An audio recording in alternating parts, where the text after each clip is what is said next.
গত ১৯ ডিসেম্বর নির্বাচন কমিশনে অভিযান চালায় দুদক। এনআইডি সেবায় ঘুষ লেনদেনের অভিযোগে আটক করা হয় ২ দালালকে।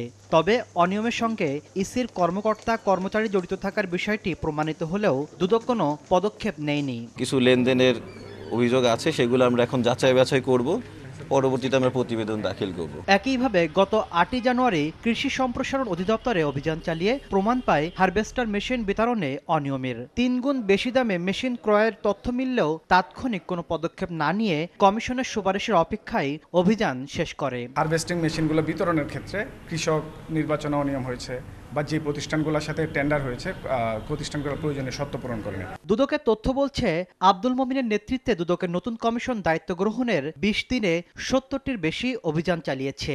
এর মধ্যে রাজউক, গৃহায়ন, ভূমি অফিস, হাসপাতাল, বাস টার্মিনাল সহ সরকারি সেবা খাতগুলোতে।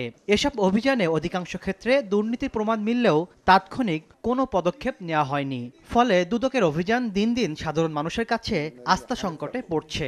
কোটি কোটি মানুষের ভালোবাসায় ফ্রিজ, টিভি এবং এসিতে দেশের ১ নম্বর ব্র্যান্ড ওয়ালটন।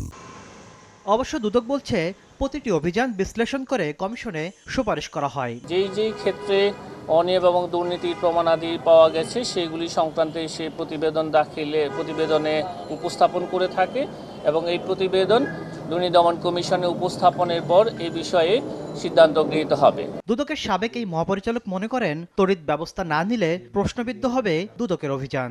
একটা লোক দেখানো মতন হচ্ছে যে কিছু যাওয়া হলো, দালাল কিছু ধরে আনা হলো, কিন্তু দালাল তো সংশ্লিষ্ট অফিসের লোকের মাধ্যমে যদি তার যোগাযোগ না থাকে তাহলে তো দালাল সেই জায়গায় কাজ করতে পারে না।